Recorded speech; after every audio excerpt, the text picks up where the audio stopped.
दोस्तों यह कहानी अनीता की है। वह एक जवान और सामान्य लड़की थी।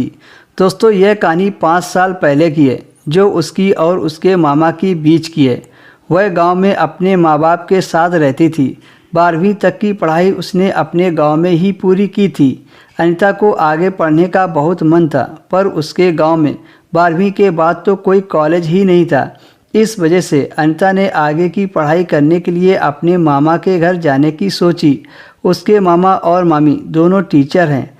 अनीता ने अपने घर में इस बारे में बात की। पहले तो उसकी माँ नहीं मानी, पर अनीता ने अपने पापा को मना लिया। जब उसके पापा ने मामा मामी से बात की तो वह अनीता को अपने पास रखने को राजी हो गए। अनीता भी खुशी खुशी मामा के घर रहने के लिए चली गई। तब अनीता को पति पत्नी के बारे में कुछ नहीं पता था। अनीता को उसके माँ बाप ने बहुत समझा कर भेजा था कि अगर तुम्हारी शिकायत मिली तो हम तुम्हें वापस बुला लेंगे।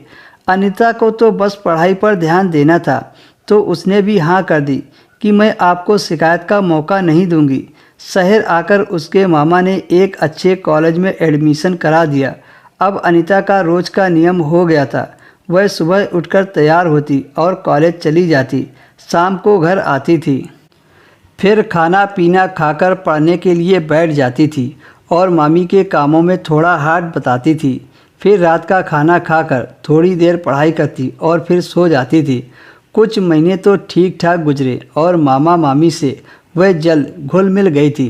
तो कभी कभी घर की याद भी आती थी, तो कभी कभी अब उसे यही अपना घर लगने लगा था। कुछ महीने बाद अनीता को पता चला कि उसके मामा को शराब की लत है। वो कभी कभी मामी से झगड़ते रहते हैं। उनकी लड़ाई किस बात पर होती थी, ये बात अनीता ने कभी ध्यान नहीं दिया। एक रात जब अनीता सो रही थी तो मामा मामी ज़ोर ज़ोर से चिल्ला रहे थे। चिल्लाने की आवाज़ से उसकी नींद खुल गई।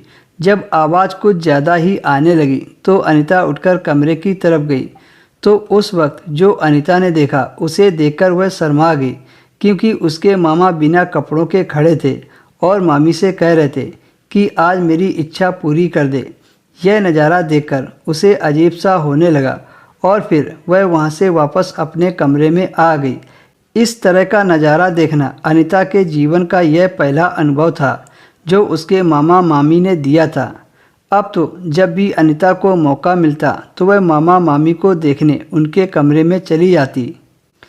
एक रात जब वह मामा को ऐसी हालत में देख रही थी कि तभी मामा ने उसको